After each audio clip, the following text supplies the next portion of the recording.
What up? My name's Silent Night, and I'm a cool guy. No, I represent in the band called Fuse, Elementality, and all sorts of things of that nature. Growing up early on, it was kind of just, it was always around, honestly, and myself and my older brother always, he was a big inspiration, but even earlier than him writing and being a big inspiration on me like that, it was just always around. Like, I remember listening to, even the radio at the time and stuff, like, there was the stuff from my parents, like the salsa music and the club and whatever else, R&B, and there was hip hop. I always remember, like, KRS, Tribe. Listening to 36 Chambers, honestly, like, or not even 36 Chambers, but when I heard Method Man, I think before Protect Your Neck, but those couple songs was like, when I was like, oh my God, like, this is crazy. But everything leading up to that and to it was almost just like so natural and just a part of everything. But like when the Woo album and those singles came out, it was like one of the times I remember really being like just staring at, I think it was Video Music Box and the videos on it. I'm just like what is this? like this is hip hop. This is what I've been listening to too. But like this is something different. This is like, it was so, the mysterious aspect and the just crazy. Yeah. That was definitely a big moment. I remember my brother would write rhymes, I would write rhymes, and it got to a point where I don't know if we were writing a song together or what was happening. I was young at the time. I don't even remember how old. And I didn't want to keep writing it or something like that. And basically my brother stood by the door with a bat in his hand and was like, "Nah, you got to finish. Like, you're not leaving the room till you finish this verse." I was like, first there was the writing nonstop, where I wouldn't share with anybody. That was, where the Silent Night name comes from, partly. But once I started really getting the confidence up and really just going all over the place and trying to get my name out there, at first it was just open mics, like, and ciphers, just anything. Like, I could be walking down the street, and if I saw a cipher, which at the time I hardly see ciphers, like, and like it felt like every year, like, as time went on, they were dissipating. But at the time, like, yeah, walking down the street, if I see a cipher going on or people, anybody rhyming, it's like, I'm going over there. I'm immediately going over there. I'm gonna either sit there and wait or listen or whatever, and like, they'll see you and be like, "Oh, you rhyme," or whatever, or even if not, just jump in. And any open mic, any chance, like literally anything, that was all about it. Like, I had to introduce myself. I had to get on the mic. I had to spit something.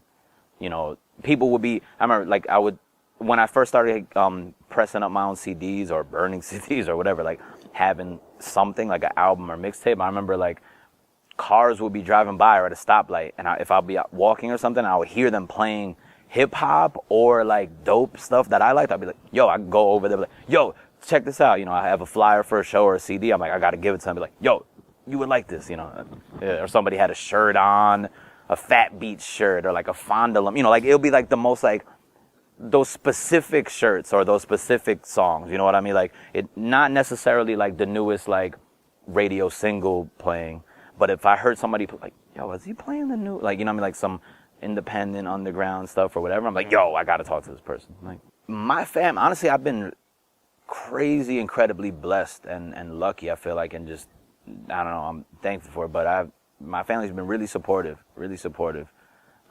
So, it was kind of at a young age when I was deciding to or trying to take it more seriously as a career. So I think at first, to them too, it didn't matter as much, maybe, in my opinion.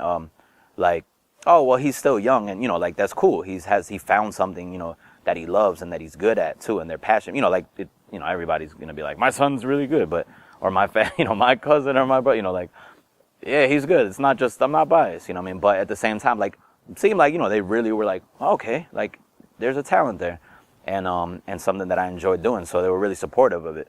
Then, like, some years pass and not making money and getting older and whatever, then maybe it's a little bit like, hey, like, not saying don't pursue it. It was never like, you're, what are you doing? You're like crazy, don't pursue this. But it was just like, hey, like, make sure, like, like, keep other options in mind or have a backup or, stuff like that. But it was always done in like a really loving way and supportive way. Like, my dad and my mom, my stepmom, everybody, like they'll come to shows. They've always come to the shows and spread the music. They'll play the music sometimes, like just amongst themselves. You know what I mean? Like, yeah. So it's always been really supportive for the most part.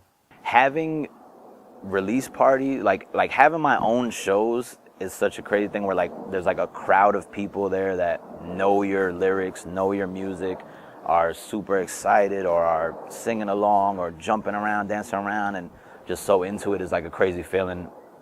Just to be, you know, come from, like I said, jumping in open mics and doing little opening spot, you know, and of course I'm still open for people or whatever, but just to have like a crowd of like, this is your show, this is your crowd, like no matter where, honestly, has been crazy. Going to South by Southwest, that was a ridiculous experience. Myself, I did solo shows, and my band, we did a bunch of, like, we did 9 shows in 9 days, and like crazy, and you know, did guest spots, met so many people. Like I met one of my favorite artists, NECA, her name is, and just sparked a friendship, relationship, working relationship, and everything through that. And we did our first song together and stuff that's coming out, and you know, that South by was a crazy, and lately the song with Inspect the Deck. So speaking of Wu, you know, that doing that song, and honestly, like he, you know, I spoke to him briefly, you know, and you know, him like giving me props basically for the song or for my verses on there. That was crazy. Yeah, that was definitely a highlight for sure. Like every other day, I feel like I'm still like, huh, like whoa, like you know, there's so much with so much happening. It's hard to like, you know, take it all in and appreciate everything and be like, wow, that's great, because you're just moving, you know, it's all part of it. But to think of stuff like that, like I said, the feeling when I first saw Wu, or when I first heard them and all that, to like, you know, I had Deck's verse from Triumph, I think. He had the hip hop quotable that month or whatever. Like I had it cut out on my wall, you know what I mean? Like, and I'm like, wait, like I did a song with this dude, and like he's like, yo, you killed it. Like, oh, like, whoa, that's, yeah. I mean, honestly, some of the biggest challenges, like exposure and money, you know what I mean? Like doing stuff so independently, you know, and I've dealt with labels and companies and stuff from a independent level and a major level to some degree, but just being an independent artist, I mean, competing with, you know, I'm trying to get iTunes placement or trying to make sales or just trying to get by day to day, and just off of your own stuff, you know what I mean? So it's like making the calls and emails and working nonstop just to do stuff. And, you know, some people in some big companies or whatever have, you know, they could just pick up a phone real quick. They have the connections there, whatever. Or technically there's, you know, PR firms and booking agents and this and that, but you can't just randomly get them. Like you need to do it yourself, or you need to have money or those connections for that. So, I mean, I feel like that's been the biggest obstacle, is just trying to get more and more people to hear it, trying to get more and more people to you know, to appreciate it or see it, at least to see it and hear it, and then from there, hopefully, they'll appreciate it. But yeah, it's definitely within me, and it's definitely a part of me, and it's definitely something that's only grown and continuing to grow. Like, a few years back, I feel like I started to get a little bit, like I see cats who've been doing it for a while, and some people who are older than me and might not have got the shine that they felt they deserved, or that their fans feel like they deserved, you know what I mean? And I never wanted to be that dude who would be like bitter and you know what I mean, and like just jaded and all that because of anything like that. So I'm like, yo, I'm just gonna keep doing what I'm doing and work hard at it, and just appreciate it. So, but a few years back, like I almost started feeling inklings of those feelings, you know what I mean? Like they're real, I think, honest feelings, but I started to feel like, you know, blah, blah, you know, like just not really like hate, like, or envious towards other people, but you know, sometimes be like, you know, oh, this whack dude, or how did this person get on, or how is this person doing that? And just in general of myself, like, you know, I should be doing this right now. I should have been here. Oh, I should be there. Oh, blah, blah. You know what I mean? And I started to feel those things, and I was like, nah, like, I don't like this. Like, I'm almost made a conscious decision just to be like, I don't know. It was almost a life-changing thing, I feel like, embracing it. So part of the thing, there's like two sides to it to me. Is one thing for sure, like this is me, you know, I have my song Regular Guy. I'm like, yo, I might lose a game of basketball and go write a rhyme to feel better about myself. Like, I do feel like this is a skill like that I acknowledge that I'm good at, and I love doing it, and never have still not gotten tired of it. And always trying to just challenge myself, push myself. Like, I still feel like, yo, like, my best work is still ahead of me, you know what I mean? And, like, I could still do different things with the writing and with the styles and with what I'm talking about and being more open and being creative. And, I don't know, just, like, I feel like there's endless possibilities. And then there's, like, the busy side. Like, the busy is my best friend side. Like, I got to just keep doing everything nonstop. And then there's the other side, which is the embracing it, you know, embracing the journey. Like, not saying, like, yo, I got to be here. I mean, setting goals and all that is cool, but like, it's not like, yo, I need to be there, or why or not, blah, blah. It's like, nah, man, like, I'm like, yo, I just did this thing. Wow, like I said, this show was packed. Yo, I just did a song with Deck. Yo, this thing just happened.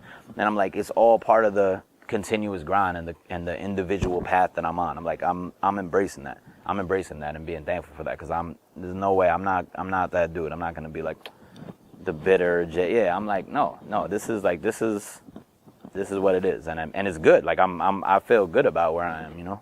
Sometimes, like, talking to people in person, emails, whatever, some of them who I've never met before, like, telling me how this song helped them through something, or how they connected so much with this, and, you know, that's an amazing feeling where I feel like I can help people. That's something that I feel grateful for, that I'm like, wow, like, sometimes it's, you know, I'm not like, you know, let me write this self-help book, or, you know, this verse here is going to be, you know, this song is, you know, I'm like, it's like a natural expression of what I'm doing. Like, I'm writing it because I'm going through something, or because it's just a natural thing, and other people relate to it that much or feel it that much that they're like, let me reach out to you, yo, like, you helped me through this thing or whatever. I'm like, that's amazing to me. And going into the school thing, like, being able to visit schools, talk to kids, and do all this stuff. Like, I was shy and quiet and to myself growing up the whole time. Like, you know, doing the music in general, like, even being on stage, rhyming in front of people, and then networking and stuff like that, that opened me up to be more confident about stuff. And so who knows, like, I couldn't see myself visiting schools and going and talk in front of people, or talking, you know, like, doing any of that stuff without the music and without what I've been doing. So I'm honestly, it's crazy, because I'm grateful for, like, the impact I've already left. But like I said, I feel like my best work is still ahead of me, and I feel like I could still, you know, I could reach so many people. But I feel like that's the impact right there, is like that it's, you know, real, it's honest, it's pure, and it's creative, and it's positive. I mean, that's a word that I feel like even myself can shy away from. You know, like, people, you know, a lot of artists that people deemed quote unquote conscious or positive or whatever, kind of run away from that title sometimes, you know what I mean? Because I feel like, anyway, because it could pigeonhole you or box you in, and that's valid for sure. I feel the same way too sometimes, but at the end of the day, like, I feel confident in, like, I feel confident that it's like, I don't have to say it's positive, or an artist doesn't have to say it's positive. And a lot of times, you know, people from all walks of life, or people who listen to all types of music, or people who listen to all types of hip hop can say, like, yo, Silent Night killed it on this thing, or yo, this is dope, you know. And that to me is crazy, you know what I mean? Like, because I have such a wide range of influences and stuff that I listen to, that I take pride in that, I guess I would say, that that it's not like, yo, the positive, you know, nice, like, blah, blah, blah. But I feel at the same time, like, I do, like, you know, that's not necessarily in the forefront of everybody's mind, or doesn't have to be when they listen to my music, but I take pride in the fact that, yes, like, I don't say certain stuff, like certain words. I don't talk about certain things or glorify certain stuff, and it's still able to reach all different types of people. And anyway, all of that being said, that's the most important thing above all, is just connecting with people, making them that stuff, like, making them feel like they're not alone in something, or people can, you know, get through this time because of listening to a song. Like, to me, that's one of the most impacts any artist can make.